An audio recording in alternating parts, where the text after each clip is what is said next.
Taiwanese men and women need to be aware that this is a threat, and they have to start taking action now to get the kind of training they need to be able to handle this kind of a situation. But what is the public sentiment in Taiwan about a Chinese invasion? Do they care? Do they think it's going to happen? Do they take it seriously? The short answer is no. And, I say this so I have been back and forth to Taiwan 20 some times in the last 20 some years. I was involved with training Taiwanese Marines 20 years ago. That's kind of how I first began to dabble in this issue. And I just spent the last month in Taipei. And really my focus there was not to do research by meeting with high level officials, because we kind of already know what they're going to say, but rather I just to hang around people, talk to young people, talk to cabbies, to really get a pulse on the zeitgeist, for lack of a better term. And I think, if I'm just being blunt, the Taiwanese people don't take the threat terribly seriously. And there's certainly a segment of the population that does. I don't think that reflects a mainstream view. And again, I don't put the responsibility for this blasé attitude on the Taiwanese people. There are a lot of folks, I think, in Washington who will say, like, the Taiwanese don't want to fight, they're weak-kneed, they don't have the resolve. I don't think that's true at all.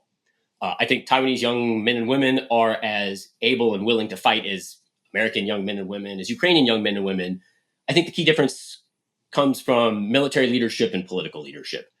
And for all sorts of very complicated reasons I don't myself fully understand, I think the political leadership in Taiwan has definitely made a calculated bet that the threat isn't real, or at least that the threat can be forestalled long enough, or that if the threat does manifest, there's nothing Taiwan can do, so the U.S. will have to do the heavy lifting anyway.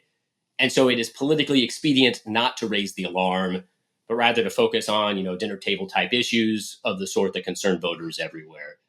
And the result then, I think, is just this almost what I would call willing ignorance, complacency from the political class to say one thing to Washington, which, even just today with the announcement of the new Taiwanese defense budget is, we're taking this seriously.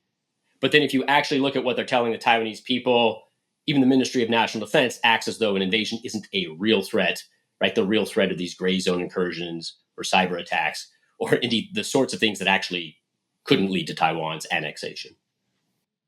That seems surprising to me, because I could imagine something like that maybe under the KMT that was more friendly towards China, looking to do more engagement.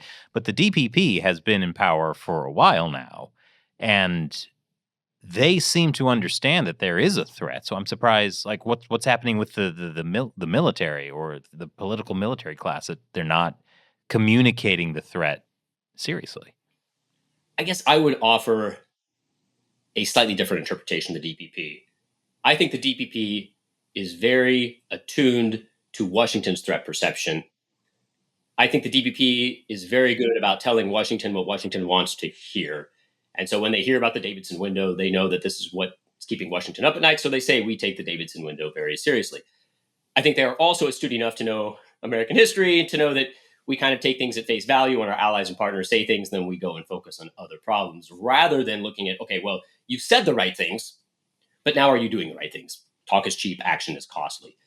And it's on the action front that, and I've done a lot of this in writing, so nothing new here. I think the Tsai administration and now the Lai administration have been disingenuous. And so they say the right things to Washington, but when it really, push comes to shove, and push comes to shove means forcing change on an otherwise reluctant, tradition-bound, conservative-looking military organization. In that respect, Taiwan's military is no different than any other. Taiwan's military is not taking the threat seriously. Taiwan's military is not realistically preparing for war. Yet the political class, which has been in charge for 8 going on 9 years now, has really done nothing that is necessary to overcome that bureaucratic resistance, to really call on the Taiwanese people to sacrifice, and to really push the Taiwanese people to take the threat seriously. And again, I think there are two simple political calculusi, whatever the plural of calculus is. Calculises. The calculon, the two calculon going on, I think, are one, fighting the Ministry of National Defense, which is KMT leading. It's going to be costly, it's going to be nasty, and there are all sorts of challenges in doing so.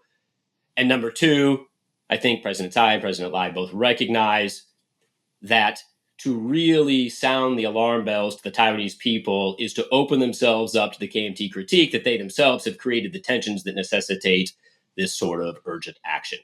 And so I think there's sort of this calculus of, well, I'll tell Washington what they want to hear so that I can increase the odds that Washington will show up on our behalf. Meanwhile, we'll kind of, roll the dice here at home, politically and domestically, because that would cost us in the short term in an electoral sense if we really did everything we needed to do.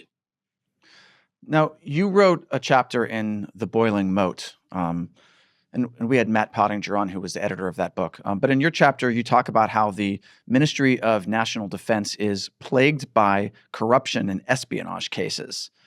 That sounds serious. Like, how bad is this, and like, what's happening there? It is serious. I am a simple, humble academic, so I have no access to the classified realm. My hope is that our intelligence capabilities have a better pulse on it. But I will simply put it to you this way. Hardly a week goes by, even in the English language Taiwanese media, in which you don't find some scandal being rocked about some former military officer, some retired general or flag officer who has been wined and dined by the Chinese. That would lead me to believe it is more probable than not that the same thing is going on in the active duty force. So that's a big problem. There's also simply the problem that we do know that the KMT has people who just fundamentally the KMT leaning military officer corps, not all of them, but some of them certainly just don't take the threat seriously. So there are those who are being wined and dined and maybe be colluding with the Chinese. There are those who just don't think the Chinese would ever attack. That's just not the way things would play out, so they don't take the threat seriously. And so I think you add those two problems together, that's a big issue. Totally separate from that, or maybe also related to some degree, is this corruption problem. And again, any military is going to have some degree of corruption, but I think it is much more significant than what we would find in the US in terms of just kind of the kickbacks that happen, the skimming off of the top. I have heard anecdotal stories about, senior military officers taking money that's been set aside for the food budget for the troops and skimming a little bit off the top to make sure that, they can have a better living. And if you start to compound all of these problems together, again, it suggests a military that is less focused on war fighting and more focused on, making sure that it's taking care of itself.